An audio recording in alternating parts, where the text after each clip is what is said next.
जिसकी बुद्धि प्रभु से युक्त नहीं होती, उसकी बुद्धि ऐसा चिंतन कराती है कि अनुकूल व्यक्ति का मिलना, अनुकूल भोगों का मिलना, शरीर का अनुकूल रहना, परिस्थिति का अनुकूल रहना, बोले ये हमारी साधना का फल है। देखो, जब से हमने भक्ति शुरू किया तब से हमें सब मिल गया और बड़ी भगवान की कृपा है। ये युक्त बुद्धि नहीं है, ये अयुक्त बुद्धि है। ये बड़ी भारी भूल है। देखो, अपने लोग केवल पांच भौतिक देह और माया रचित दृश्यों को सत्य मानने वाले कैसे इसकी सूक्ष्मता को समझेंगे। ये महापुरुषों ने उस परमात्म तत्व को देखा है, परमात्म तत्व को अपनी आत्मा के रूप में अनुभव किया है, इसलिए परमात्म तत्व के ये विशेष ज्ञाता है। ये कह रहे हैं कि जो उपासक अनुकूल परिस्थिति, अनुकूल भोग सामग्री, शरीर का स्वस्थ रहना, अनुकूल वातावरण, तो भगवान की बड़ी कृपा है ऐसा मानता है, बोले बड़ी भारी भूल कर रहा है। ये बड़ी भारी भूल है जो भगवत कृपा को अनुकूलता में तौल रहा है।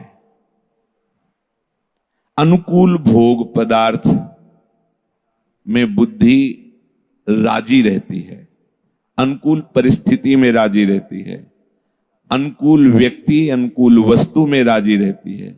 और जब ये बुद्धि राजी रहती है तब ये माया में होती है। इसीलिए बहुत बड़ी भूल है, ध्यान देना। उसका माया बंधन दृढ़ होता है। ये अनुकूल परिस्थिति, अनुकूल व्यक्ति, अनुकूल वस्तु, शरीर का अनुकूलता, स्वास्थ्य आदि को लेकर ये सब भगवद विमुखता प्रकट करने वाले हैं। होता है, ऐसा ही होता है। जो मलिन अंतःकरण वाले हैं वो इसे समझेंगे, फिर रहा क्या जीवन में? जब ये सब बंधन है तो फिर बचा क्या? जीवन ही क्या बचा? हाँ, तो अपने अस्तित्व को प्रभु में समर्पित कर दो, यही जीवन का स्वरूप प्रकाशित करेगा। माया के मोह के बंधन में बंधकर जो अलग कर देने वाली बात है वो ये है, उपासना में चला पर अनुकूलता की मांग बनी हुई है। बहुत सत्संग भगवत प्राप्ति के लिए तो सुलझना है, अंदर से देखो। सत्संग में बैठ करके हम सत्संग के वचनों में डूब रहे हैं। अगर एसी होती यहां तो थोड़ा अच्छा होता, कूलर हमारे सामने ही होता तो अच्छा होता। ये व्यक्ति हलचल करता है, हट जाता तो अच्छा होता। कई लोग ये चिंतन करते हैं सत्संग में, जब मानसिक तरंगे पकड़ी जाती है तो ये दिखाई देता है, अरे भगवदानंद की प्राप्ति के लिए कदम बढ़ाया है तो पहली बात अनुकूलता शब्द का परिचय छोड़ो। अनुकूल परिस्थिति, अनुकूल व्यक्ति, अनुकूल पदार्थ, इसका परिचय छोड़ो। भोगना तो बात जाने दो, इसका परिचय छोड़ो, इसकी मांग छोड़ो, क्योंकि ये अनुकूल नहीं है। आप कहोगे कि इस अनुकूलता को छोड़े तो फिर बचेगा क्या? परमानंद, जहां दुख का लेस नहीं, वहां पहुंचने के लिए आपको ये तैयारी करनी है। जो इसको भगवत कृपा मानता है, बहुत बड़ी गलती, क्योंकि ये प्रभु से अलग कर देने वाली बात है।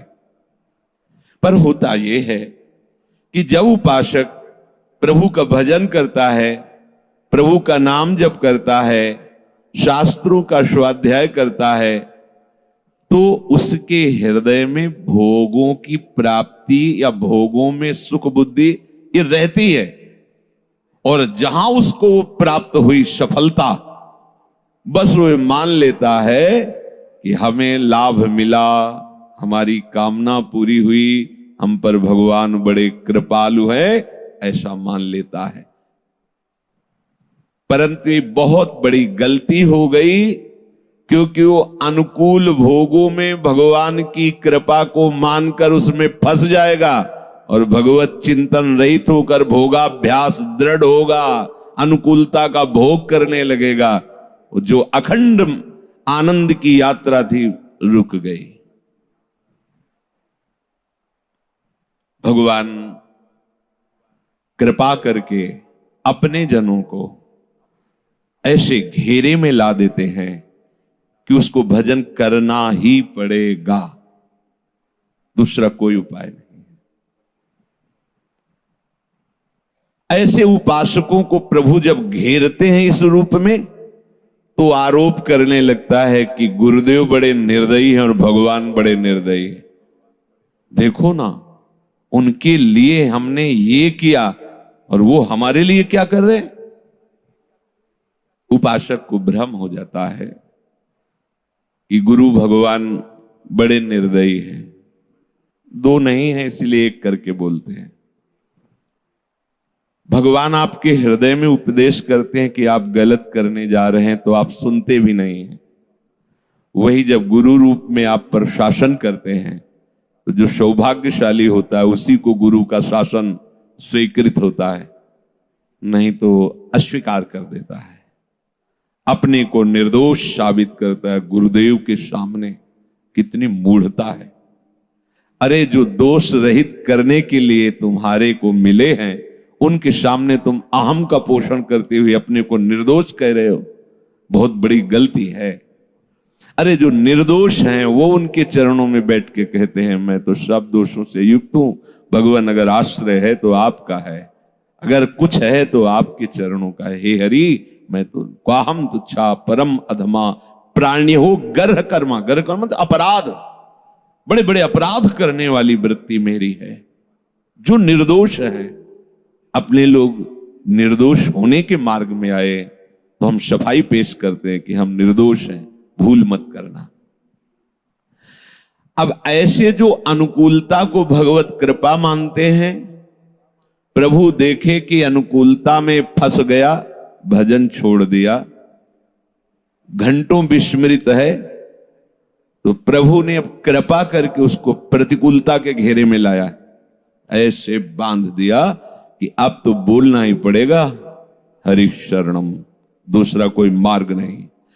तो उसको इतना क्षोभ होता है कि वो भगवान की प्रति नास्तिक बुद्धि कर लेता है, जो अनुकूलता का भोग करता है, और वो एक कहता है कि भगवान के भी दरबार में न्याय ठीक नहीं होता। सब अनुकूलता समेट लेंगे, वो उन्हीं की दी हुई है। सब, ये गया वो गया, ये हटा वो विपत्ति, वो सब सब, अब तो केवल एक ही मार्ग रह गया, हरि शरणम। तो वो उत्साहित होकर चलता नहीं, क्योंकि उसने अनुकूलता का भोग किया है, तो वो भगवान को निर्दयी साबित करता है, भगवान को अन्यायी कहने लगता है कि इनके भी दरबार में न्याय नहीं, मैंने क्या बिगाड़ा इनका। इतना क्षोभ हो जाता है कि वो उन्हीं हरि गुरु की निंदा करने लगता है, पार्टी बना लेता है। और ये गुरुजन जो बैठे हुए सब कोरी कल्पना है, ढोंग है, कुछ नहीं, मैंने रहा हूं उनके पास, मैं उनके पास रहा हूं, कुछ नहीं है। तो तुम रहे कहां हो? रहे तो तुम अनुकूलता में हो, तुम गुरु कृपा में कब रहे हो? गुरु कृपा में रहने वाला जो होता है उसकी स्थिति अलग होती है। कृपा प्रकरण पढ़ के देखना, सेवक वाणी में 9वें प्रकरण में है, पहले अकृपा प्रकरण है, फिर कृपा प्रकरण है। जिस समय तुम्हारे हृदय में कृपा उतरेगी तो कभी भगवत विस्मरण नहीं होगा। कृपा का स्वरूप ही होता है भगवत स्मरण अखंड। अब वो लोगों से कहने लगता है कि इतनी सेवा की, इतना भजन किया, अरे हमने तो अपना जीवन दे दिया, भगवान ने क्या किया, संत ने क्या किया? यूं कह करके वो भगवत कृपा का अपमान करता है और अस्वीकार कर देता है अपने जीवन की मंगल यात्रा को। संतों को जो दुख होता है वो ये देख के नहीं कि तुम उनके पास से जा रहे हो तो उनको दुख हो रहा है, नहीं, वो ममता रहित है, उनको इस बात का दुख नहीं, उनको इस बात का दुख होता है कि अनंत जन्मों में तुम्हें ऐसा अवसर मिला था जहां आप अपना मंगल कर सकते थे, अब अहंकार और मन बुद्धि की प्रेरणा में आकर तुम अपने सर्वनाश की यात्रा कर रहे हो, तो उनको दुख होता है। जैसे कोई जबरदस्ती नेत्रहीन अंधे कुएं में गिरने के लिए जा रहा हो तो नेत्र वाला पश्चाताप करता है कि मैं इसे क्यों नहीं रोक पाया, उसको तो दिखाई नहीं दे रहा था पर मेरे को तो दिखाई दे रहा था, मैं क्यों नहीं रोक पाया। वो इस बात में दुखी होता है, कैसे इसका मंगल नहीं कर पाया। इसलिए उपासक किसी भी अनुकूलता को कभी भगवत कृपा ना मान ले। पहले पहल जब उससे सफलता मिलती है तो प्रभु की कृपा मानकर उसका जब भोग करता है तो उसकी साधना उपासना वहीं रुक जाती है। ये बहुत निर्णय किए हुए वचन है। जैसे आपको भक्ति में आनंद प्रारंभ हुआ, उस आनंद का भोग नहीं करना। उस आनंद का भोग करने का मतलब भजन में शिथिलता आ जाना, लोगों से अपने अनुभव की बात कहने लगना, लोगों से अपने साधन का परिचय देने लगना। कहेगा वो जरूर ये बड़ी कृपा है, पर वो छाप अहंकार की लग रही है और वहीं उसका मार्ग रुक जाएगा, वो जान नहीं पाएगा। सत्संग बड़ी सूक्ष्मता से सुनना चाहिए और मनन करना चाहिए। आगे चल करके उसका पूरा का पूरा परमार्थ रुक जाता है और वो भूल जाता है कि मैं भजन करने के लिए आया था, भूल जाता है, उद्देश्य ही उसका भटक जाता है। फिर तो वो अपने को साधु, अपने को उपासक और भक्त दिखाने के लिए पूरा अहंकार झोंक देता है। जितना नाटक कर सके उतना ही, जितना नाटक, बस कोरा नाटक रह जाता है, आंतरिक परमार्थ की वृत्ति नहीं रहती। ऐसा कार्य करने से लोग हमारी प्रशंसा करेंगे, ऐसा पहनावा पहनने से लोग हमारा आदर करेंगे। अपनी बल बुद्धि चतुराई कला कौशल केवल घमंड के लिए प्रयोग कर देता है, बना रहे ये मान सम्मान और यश कीर्ति। प्रभु को भूल करके अहंकार की पूजा करने लगा और करवाने लगा, बहुत सूक्ष्मता से। सबको बताएगा कि मैंने भगवत प्राप्ति कर ली है, जहां मुझे पहुंचना चाहिए वो पहुंच चुका हूं। क्यों बता रहे हो? जरूरत क्या है? अहंकार का पोषण, नाटक की पुष्टता। मैंने तो विषयों पर विजय प्राप्त कर ली है, मैंने तो अमुक अमुक साधना करके। इस प्रकार सर्वत्र वो अपने जीवन को केवल अहंकार की पूजा में लगा देता है। फिर उस अहंकार का पुजारी अपने को भगवान का प्रचारक मान करके जगत में पुजवाता है अपने को, और अहम की पूजा में जब किंचित व्यवधान उपस्थित होता है तो बौखला उठता है, और जो नहीं करना चाहिए वो भी करने के लिए वो राजी हो जाता है। दलबंदी कर लेगा, राग द्वेष बढ़ेगा, शत्रुता का वायुमंडल बना लेगा और ऐसे प्रवाह में बहने लगेगा कि अब वहां कोई ब्रेक नहीं है, कोई रुकावट नहीं, वो बहता फिसलता नष्ट होता चला जाता है। अक्षरशः सत्य है ऐसा ही। उस पतन के प्रवाह से फिर कोई लौट नहीं पाता है, भगवत कृपा ही लौट आती है, दूसरे की सामर्थ्य नहीं कि कोई लौट पावे। इसीलिए स्मृति भ्रंशः बुद्धिनाशो और बुद्धिनाशात् प्रणश्यति। प्रभु जिस पर कृपा करते हैं तो शुरुआत में ही प्रतिकूलता, परिस्थिति प्रतिकूल, शरीर प्रतिकूल, वायुमंडल प्रतिकूल, कोई भी उसे प्यार से देखने वाला नहीं, बोलने वाला नहीं। जितने प्यार करने वाले थे सब उसकी उपेक्षा करने लगे, सब उसका त्याग करने लगते। ये कृपा पहचाना ना। प्रभु कृपा करके उसके सब सुख सुविधा का नाश कर देते हैं। अंदर से भयंकर दुखी होता है। डॉक्टर देख रहा है, जैसे कोई कोई इंजेक्शन होता है, बहुत लगता है, वो जाता है जिस नस नाड़ी में, वो इन्फेक्शन नष्ट करने का होता है, पूरी नस। तो ऐसे इंजेक्शनों में डॉक्टर उपस्थित रहता है, क्या हो रहा है देखता है। ऐसे हाई इंजेक्शन भगवान लगाते हैं, भारी प्रतिकूलता, और फिर देखते रहते हैं कि कितनी सीमा तक दुख चढ़ रहा है इसके। जब वो देखते हैं कि कहीं भी इसका मन अब किसी भी तरफ जाए ऐसा रास्ता मैंने नहीं रखा, सब काट दिया है। अगर कहीं देखा कि अभी अमुक है तो वहां पहुंचवाया और उनको प्रेरित करके उसका अपमान करवाया, कटुवचन बुलवाए, लांछन दिलवा दिया। अब वहां से भी हटा। जब देख लिया कहीं कोई भी इसका सहयोगी नहीं है, अब भगवान अपने मार्ग को प्रकाशित किए, देखो ये मेरा मार्ग है। जो ही वो भगवत मार्ग में कदम रखा तो जो दुख की प्रतिकूलता की ताप उसे जला रही थी एकदम शीतल हो गई। तब कहता, हो कृपालु, आप कृपा ना करते मैं तो जान ही नहीं पाता प्रभु। बलिहारी बलिहारी, आपने प्रतिकूलता दे करके, रोग दे करके, अपमान करवा करके, दुख दे करके मुझे महासुख की स्थान पर खड़ा कर दिया। जब तक कोई सफलता को, अनुकूलता को भगवत कृपा मानता है तो अपने अभिमान का पोषण करता है, उसका अभिमान बढ़ता है।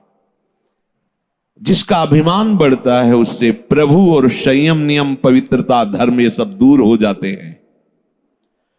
वो मोहवश अपने को ऐसा मानने लगता है कि मेरे लिए अब कुछ भी असंभव नहीं, मैं कुछ भी कर सकता हूं। बहुत हल्की बुद्धि होती है ऐसा। उपासक कभी अनुकूलता को भगवत कृपा ना माने, नहीं तो हम आपको कहते हैं दर्शन भी छूट गए वृंदावन के, और हालत यह है कि अश्रद्धा हो गई उनको नाम मंत्र से, क्योंकि एमएलए नहीं बने। एमएलए बनने के लिए उन्होंने खेती बेची, रुपया पैसा लगा, सब खत्म। अब जब बने नहीं तो कोई तुम्हें न गार्ड, न कोई साथी, न कोई मित्र। अब आ गए अपनी स्थिति में आ गए तो सोचा भगवान निर्दयी है, वो ठीक न्याय नहीं करता, जो पीछे वर्णन किया। ऐसा ही वो मोहवश सोचता है कि मैं असंभव को भी संभव कर लूंगा, चाहे जो भी बात हो, मैं जो बोलूंगा वही होगा। आगे वर्णन करें, अब जगत में जितनी भी शक्ति है वो मेरे अधीन होगी। मैं किसी को भी नीचा दिखा सकता हूं, किसी को ऊंचा उठा सकता हूं। वो बकने लगता है। प्रभु की अकृपा होने पर ऐसी स्थिति आती है। इसलिए कभी किसी के मन में ऐसी धारणा नहीं आनी चाहिए। भक्तों का स्वभाव बड़ा पवित्र होता है।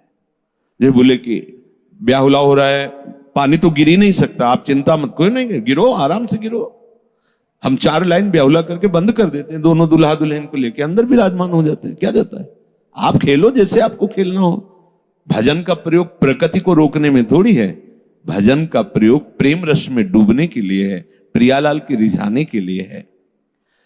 सारे जगत के अपनत्व, बंधुत्व, ममता, इसका विनाश करते हैं भगवान अपने कृपा पात्र के जीवन में। शब्द याद रखो, अपनत्व, बंधुत्व, ममता। कुछ उपासक भूल कर बैठते हैं, ये धर्म की बहन है तो अधर्म की दिखा के जो घर में छोड़ के आए हो। ये धर्म की माता बनाई तो अधर्म की माता थी क्या? एक ही धर्म की माता होती है क्या? पूरे विश्व की जितनी भी नारियां हैं सब धर्म से हमारी मां है। जननी सम जाने पर। ये मोह बहुत विचित्र चाल चलता है। अपने शरीर संबंधियों का तो जिस मार्ग में तुमने त्याग किया, फिर नए आके यहां बना रहे हो। ये हमारे धर्म से बहन, ये धर्म से काकी, ये धर्म से मामी। धर्म और अधर्म दोनों हमारा, न किसी से अपनापन और न किसी से परायापन। जब अपनापन ही नहीं तो परायापन किससे हो सकता है? अपनापन का ही जो साइड डिफेक्ट है वो परायापन है, अपनापन तो केवल प्रियालाल से है। तो सारे जगत में हमारे प्रियालाल ही अपने हैं, वही है, दूसरा नहीं। ये बिल्कुल सहज में आप समझ लीजिए। जब आपके ऊपर भगवत कृपा उदित होगी तो जगत के जितने अपनत्व हैं, बंधुत्व हैं, जहां जहां ममता है, उसका नाश कर देंगे। नाश दो प्रकार से होता है, सामने से उसे हटा देना या विवेक से, बुद्धि से हटा देना, अंदर से उसका कनेक्शन हटा देना या बाहर से उस सत्ता ही न रहने देना, हटा देना। वो सर्व समर्थ है। प्रभु की कृपा ऐसी स्थिति उत्पन्न करती है जिससे कोई भी उससे ममता नहीं करता। उसके मन में प्रश्न आता है कि इतना मैं बुरा हूं कि संसार में कोई मुझे प्यार नहीं करता। ऐसा आता है पूरा जीवन। कोई, अब कुत्ते को तो प्यार मिलता है, पशुओं को भी प्यार मिलता है, कभी कभी अपने पशुओं को भी ऐसे हाथ फेरा दिया जाता है। परुष उपासक को कभी किसी ने ऐसे नहीं किया, कभी कभी पूरे जीवन में। जहां देखो वहीं प्रतिकूलता ही प्रतिकूलता। क्यों? क्योंकि भगवत कृपा है, कहीं नहीं फंसने दिया, उपासक को कहीं नहीं फंसने दिया। वो तो चाहता है कि कोई हमें प्रेम से तो बात कर ले, कोई नहीं, क्योंकि कृपा है। अगर कहीं भी किसी ने आदर और प्रेम दिया तो फंस जाएगा, नया बच्चा है, इसलिए भगवान कृपा करके उसको प्रतिकूलता, वो अंदर से डोरी संभाले रहते हैं कि टूटने ना पावे, और आगे बढ़ाते चले जाते हैं। सारी ममता, सारा राग जब प्रभु नष्ट कर देते हैं तब उसके ज्ञान चक्षु खुलते हैं। फिर वो देखता है, फिर वो रोता है प्रभु की कृपा को। ओहो, ऐसी कृपा मैं जन्म जन्म लगा रहता तो भी नहीं छोड़ पाता। हे गुरुदेव, हे लाडली, आपकी कृपा को मैंने पहचाना नहीं और अंदर से कोसता था कि तुम बड़े निर्दयी हो, पर अब पता चला तुम बहुत प्यार करते हो। जहां मैं धोखे में फंसा था, मुझे धोखे से बचा लिया। संसार का नियम है सफलता में प्रेम देना। आपके पास कुछ है तो मित्र बनने लगेंगे, आदर मिलने लगेगा, निमंत्रण कार्ड आने लगेगा और चद्दर भी उड़ाई जाएगी। और जब आपको रोटी भी मांगने से बड़ी मुश्किल से मिलती है तो उसी सभा में सबको चद्दर उड़ा दिया गया। क्यों? उसको नहीं। सबको लिफाफा दिया गया, उसको नहीं। मलिन वेश है, भिक्षा झोली है, कमंडल है, कोई औकात नहीं, कोई समाज में प्रतिष्ठा नहीं, मांगता खाता है। तो चद्दर तो उनको उड़ाया जाता है जो सम्माननीय जन होते हैं। आसपास से मन कहता है कि आवश्यकता तो नहीं, पर ऐसा भेद क्यों? तो प्रश्न होता है, तुम्हें जरूरत है सम्मान की? एकदम बिल्कुल प्रभु हर जगह, कोई फुंसी भी नहीं रखते। इतने बड़े डॉक्टर है, कोई फुंसी नहीं रखते, ऐसे काट काट के एकदम निर्मल।